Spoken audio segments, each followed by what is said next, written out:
She did everything right. She left the trailer plugged in all winter, shore cord in the pedestal, because that is what you are supposed to do. That is how you keep the batteries healthy. And in April, she opened the battery box and lifted out 2 batteries that were stone dead. Not old, not abused, dead. She bought 2 new ones, $400, and by the next spring, those were dying too. Here is the part nobody told her. The batteries were never the problem. The little gray box bolted behind her fuse panel was the problem. It has a brand on it, most likely WFCO, and the sticker on the shelf where it was sold said 3-stage multi-stage charging maximizes battery life. And for the entire winter, that box did almost none of what that sticker promised.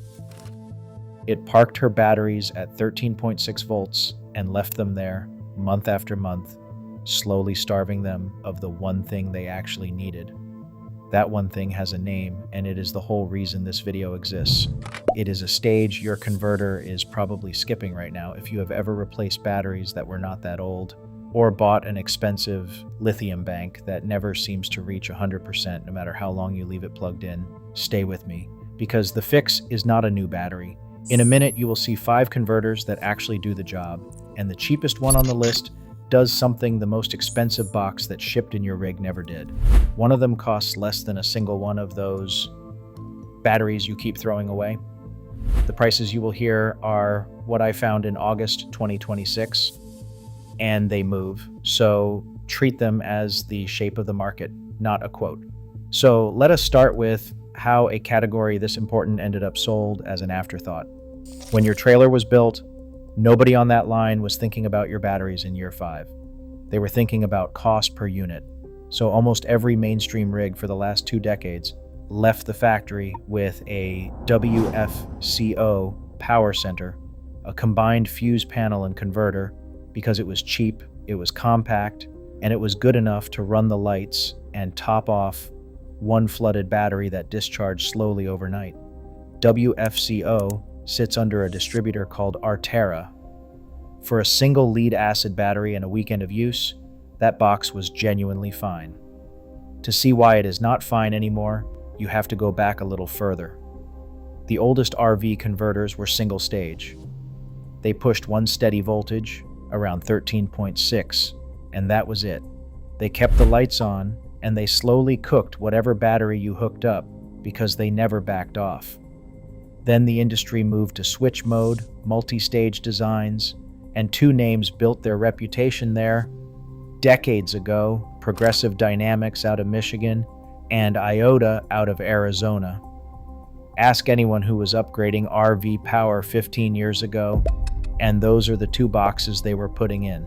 WFCO won the factory floor on price, not on charging. That distinction did not matter much when everyone ran one flooded battery. Then 2 things broke that arrangement. The first was lithium. Around the early 2020s, RV owners started ripping out one flooded battery and dropping in 200, 300, 400 amp hours of lithium, expecting to boondock for days. And they found the state of charge climbing to about 50%, and then just sitting there all day, plugged in, going nowhere. Even a dealer will tell you an older converter can leave a lithium bank stuck around 80%, and the cheap ones do worse. The second was that the people who fix these for a living had been quietly saying the same thing for years. Ask a mobile RV tech what they think of the factory converter, and you tend to get some version of rip it out. Not because it fails dramatically, it usually does not, but because it never really charged anything to full in the first place. The owner sees a box that works.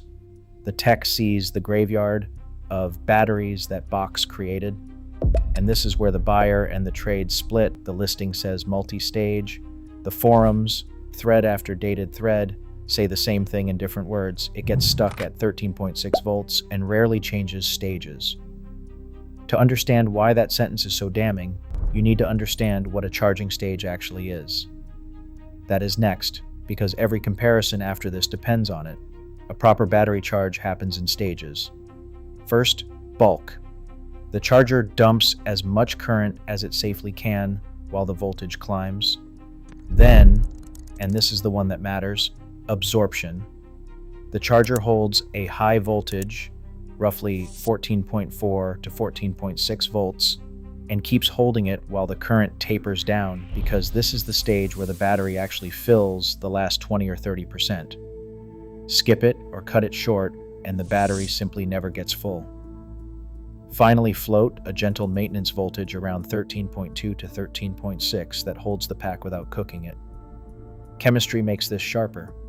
A lead-acid battery that never sees absorption slowly sulfates. Hard crystals build on the plates, capacity falls, and one winter of that is enough to explain 2 dead batteries in April. A lithium battery has the opposite tell. It will happily take current right up until it is nearly full, so if your converter only ever offers 13.6 volts, a lithium bank simply stops accepting charge somewhere around half full and sits there. Nothing looks broken. The light is green. The battery is just permanently half empty. That is why the good units also carry a desulfation or equalization pulse for lead acid, a brief high voltage burst to knock those crystals back down. Now here's the trick hiding in plain sight. Look at WFCO's own specification sheet, and it calls 13.6 volts absorption and 14.4 bulk. That is backwards from how the rest of the industry uses those words, and it is not an accident of wording, it is the behavior. The box lives at 13.6, calls that its working mode, and only reaches for 14.4 when the battery is deeply drained, then drops back almost immediately. So the absorption stage, the real one, the high voltage hold that actually fills the battery, barely happens. One owner measured the old WFCO sitting at 13.4 volts, pushing about 11 amps, while a proper progressive dynamics replacement in the same rig pulled nearly 28 amps and 40 amps once it was allowed to hold 14.4. That is not a small difference. That is the difference between a battery that reaches 100% and one that tops out around 80, or on lithium, stalls near 50. So from here on, forget amps for a second, forget the brand on the box. Every one of these 5 gets measured on one question. Can it reach the absorption stage, hold it, and on the units that let you, can you set it for your chemistry? Let us go. Start with the one that embarrasses everything above it, on price. The PowerMax PM355LK, about $133 in August 2026. A buyer looks at that number, sees it sitting under a WFCO auto detect unit that costs more than twice as much, and assumes it must be the compromise. It is not. This is a 55 amp deck mount converter with a fully adjustable output, 13 to 16.5 volts, and lithium compatibility. The advantage is blunt. This is the cheapest box on the list that can actually reach and hold 14.4 to 14.6 volts, which is to say the cheapest one that can do the absorption stage your stock unit skips. Battleborn, a lithium battery maker, publishes a step-by-step guide for setting this exact unit to 14.4 for their batteries, which tells you a serious battery company trusted enough to document it. On the do-it-yourself solar forums, this is the box the budget boondockers keep landing on, and owners there report it holding a genuine 14.5 volts on the house bank, where the old converter never left 13.6. The catch is real, and I will not soften it. The older PowerMax logic can behave like a WFCO, only jumping to boost when the pack is low, so the reliable way to run it is in its adjustable fixed mode, which means a one-time setup with a multimeter. If the phrase one-time setup with a multimeter makes you close the tab, this is not your unit. If it does not, this is the value of the whole category. And if a side-by-side like that just saved you from buying batteries you did not need, subscribing is how you get the next one. Now the benchmark, the one every other box on this list is measured against. The Progressive Dynamics PD9360, around $300, and this is the current unit. It replaces the older 9260 and 9160. There is a specific reason the trade reaches for Progressive Dynamics by default. This one is genuinely made in the USA, in Marshall, Michigan, and instead of making you set a voltage by hand, you pick your battery type, flooded, AGM, or lithium, and it runs the right profile up to 14.7 volts and holds it. It even ships with the remote pendant, so you can force a charge when you want one. Owners who make the classic swap describe exactly the jump we saw in the workshop charge current climbing from a trickle to the full rating once the box is allowed to hold a real absorption voltage. Here is where owners and techs quietly disagree, and it is worth hearing. Owners rate this converter on how it charges once it is in. Techs rate it on something else entirely, the fact that Progressive Dynamics answers the phone and ships parts for years, so a unit they install today is still serviceable in year 7. That is why it lives in their trucks. Now the honest part. At around $300, it is one of the 2 most expensive boxes in this whole comparison, sitting right next to the WFCO Auto Detect. Its advantage over the $133 PowerMax is not a better charge. Both reach and hold absorption. What the extra money buys is a US factory, a support line, and the fact that you never touch a multimeter. For a lot of people, that is worth every dollar. It is just worth knowing that is what you are buying: convenience and support, not more volts into the battery. Third, and this is the one with the irony baked in, the WFCO 9855 Auto Detect, about $314. Yes, WFCO makes the box that fixes the box WFCO gave you. The advantage is genuine, and it matters to a specific buyer. It is a true drop-in for anyone who already has a WFCO bay. It senses whether you have lead acid or lithium, and it switches its profile automatically. No switches, no pots, no multimeter. For someone who wants to swap one unit for another in 20 minutes and never think about it, that is worth something. Owners of the newer Auto Detect unit generally report it finally doing what the old one only claimed, actually cycling through its stages, though the sample is younger and thinner than the mountain of complaints behind the original. And that history is exactly the problem for the trade.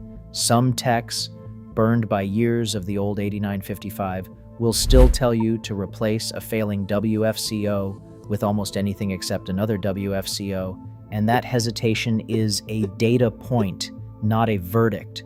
But here is where the whole argument of this channel lands, so hold these numbers together. This WFCO Auto Detect is the single most expensive box on this list, at around $314. The adjustable PowerMax we already met reaches and holds the same absorption voltage and costs $133. The extra money on the WFCO does not buy a better charge. It buys automatic detection and the WFCO name.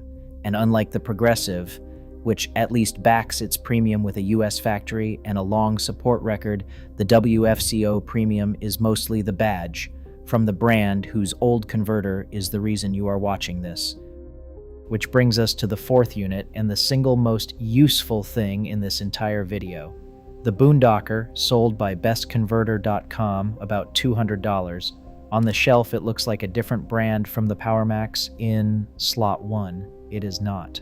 The Boondocker is a PowerMax. It carries PowerMax model numbers with a B on the end, the PM4B. Best Converter calls the PM the PM3 and the PM4 their own models, and the only things they actually change are a higher 14.7 volt boost, a desulfation stage, and a 3-year warranty. So the Boondocker is a PowerMax board that Best Converter tunes a little higher and stands behind for 3 years. The advantage over the bare PowerMax is concrete. It boosts every cycle instead of waiting for a low battery. It reaches 14.7, and it carries a real warranty and a specialist who picks up the phone. That specialist is the trade voice here, a converter shop that recommends this PowerMax over the big names to people who leave their rigs plugged in year-round, and you should weigh that knowing they sell it.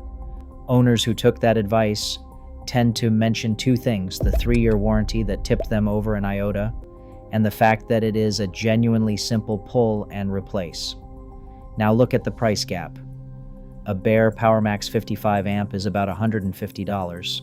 The Boondocker is about $200, same board. The extra $50 buys the tune, the warranty, and the human. That can be a premium well worth paying. It is just honest to know that is what it is. The one thing it does not have is Progressive's manual pendant, so if you like pushing a button to force a charge, that is a point back to the Progressive. 5th, the one for people who are done fiddling and just want it to work for a decade. The Iota DLS55 with the IQ4, about $250. IOTA units are switch mode, they run cool and clean, and fleets and telecom sites have leaned on them for years for one reason: they do not die. With the IQ4 module, you get a true 4-stage profile, a bulk stage up around 14.8 volts, and a float at 13.6, and it manages itself. Owners across RV, off-grid, and solar farms reach for IOTA when they want set and forget longevity, with one recurring caution: the units can throw electrical noise, so sensitive radio gear right next to one is not the place for it. But this slot has the sharpest catch on the list, and it is the trap the next part of this video is built on, so remember it. The bare IOTA DLS, sold without the IQ4, is a single fixed 13.6 volt supply. It is often sold cheaper, marketed as a charger, and it will do exactly what your stock WFCO does: sit at 13.6 and never truly fill the battery. In fact, one longtime charger specialist refuses to sell the bare IOTA as a charger at all when real amps are involved, and only calls it a power supply, precisely because that fixed voltage is too low to charge properly.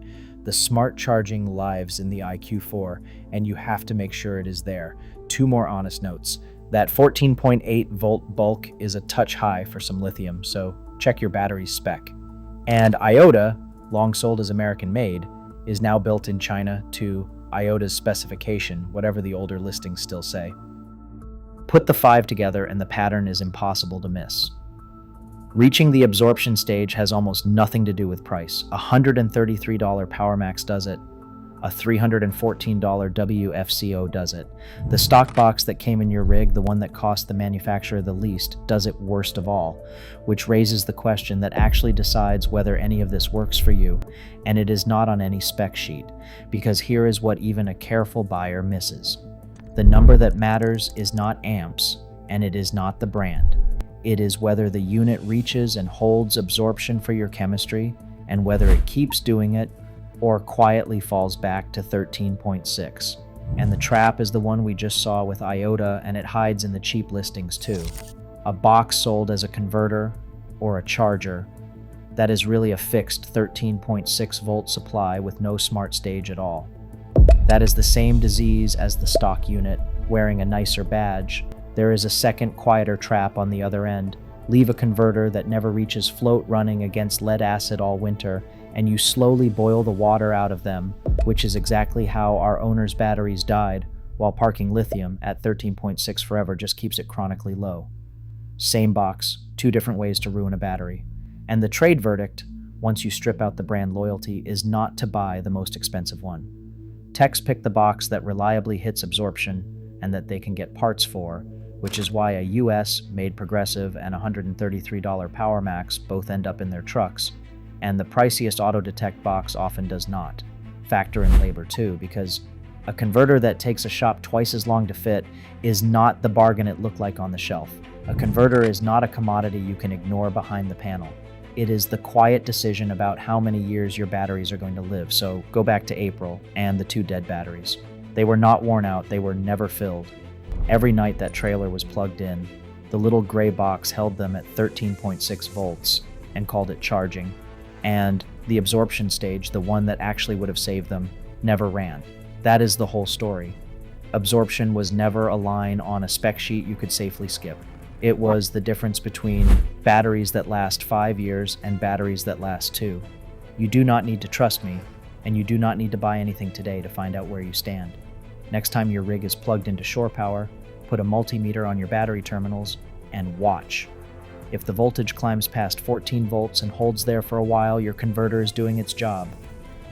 If it sits at 13.6 and never moves, now you know exactly what that gray box is and exactly what to do about it. And if you want to know which little safety device most owners get completely wrong, the next episode is on tire pressure monitors and which ones are secretly the same sensor sold under 3 different names.